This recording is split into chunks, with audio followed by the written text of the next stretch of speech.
The film begins by showing a former homicide detective named Roy Freeman, who is now suffering from Alzheimer's disease. How about your history of substance Roy abuse? receives a call from a woman named Emily Dietz, a lawyer representing an inmate named Isaac Samuel, accused of murdering a professor named Joseph Wider. I'm afraid he didn't say. Although initially Roy doesn't recall the case, he agrees to meet with Samuel. Samuel claims innocence and asks for Roy's help to prove it. I was so strung out with this. Roy decides to reinvestigate the case. No kill. I'm telling you the truth. He discovers files showing Richard Vinn's fingerprints at the crime scene.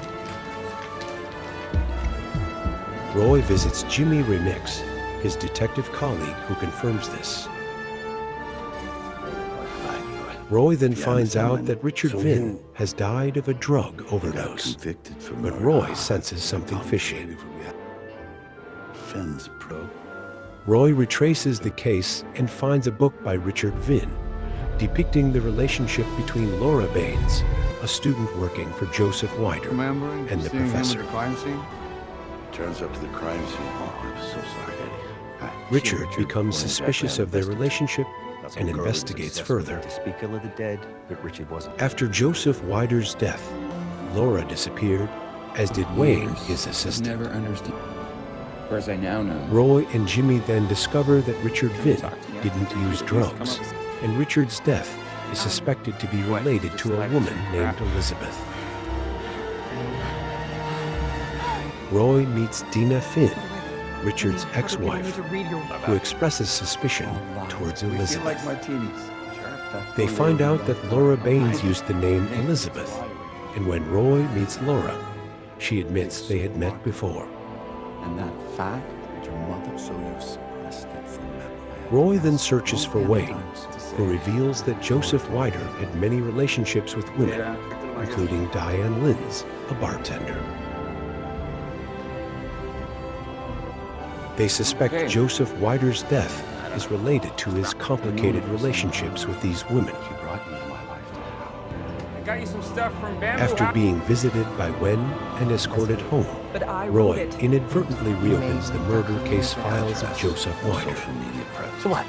He's a private person. He discovers anomalies in the files, including the fact that there's no signature of Roy's, despite his involvement in the investigation. Roy Freeman, yeah.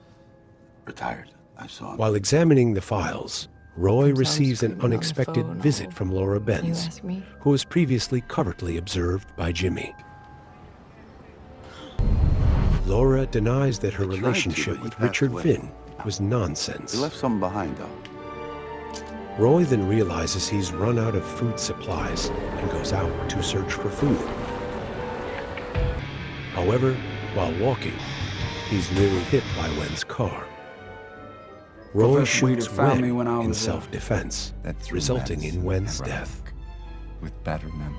The next day, Roy looks for Diane Linz at the old Warren Calf, as Wayne described. However, he finds out that Diane died 5 years ago. Roy then returns to Joseph Wider's house, where his memory starts to clear up. Roy recalls that Joseph Wider was killed with a baseball bat usually kept in the garage. You do? You worked for years and... He digs in the backyard and finds the baseball bat. Just a lot of a drink, Roy. While Roy is examining the bat, Laura appears and admits to recognizing Roy before. Suddenly, Jimmy appears and leads Roy and Laura into the house with a weapon in his hand. On any of the sign-ups. Laura begins to reveal that Jimmy contacted her to pressure her not to get involved in the case. She also reveals that Jimmy was the one who contacted her and Wayne to run over Roy. Jimmy denies the accusations, but Laura shoots him. Although wounded, Jimmy manages to shoot Laura back. Laura is severely injured. Roy realizes that Laura and Jimmy have hidden motives in this case. After the truth is revealed, Isaac Samuel is freed, and Roy removes the files stuck to his wall. Get inside. He finds a recording left by Laura, revealing that his wife, Diane Linz, is having an affair with Joseph Wider. Blackmailed me. He said he... Roy feels betrayed by Diane's infidelity and kills Joseph Wider in revenge. Jimmy, knowing the truth, tries to help Roy, while Laura attempts to manipulate the situation for her own benefit. He just took advantage. Ultimately, distrust and suspicion among these characters lead to an unavoidable tragedy, where the truth is finally revealed at a high cost.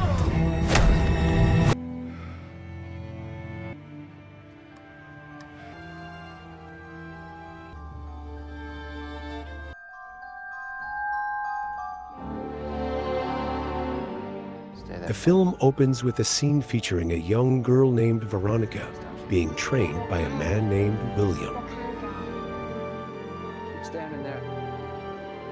William, who has recently lost his wife and daughter, trains Veronica with a specific purpose in mind. At that time, Veronica was just a little girl unaware of what would happen in her life. 12 years later, Veronica has grown into a young woman, still consistently trained by William. Her focus solely on training, without her parents anymore.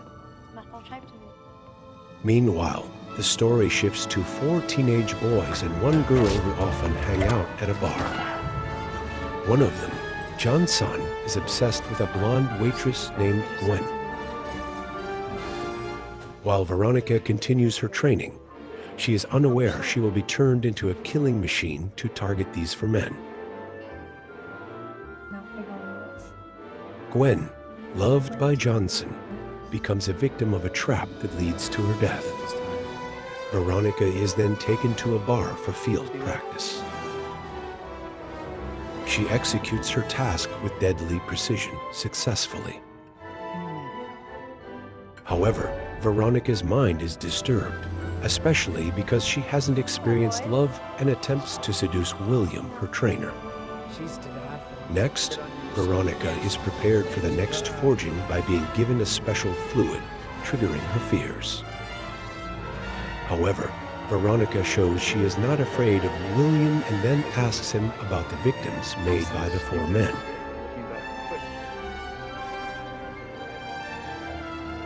After the 4 men leave, Veronica decides to enter the bar where they often gather.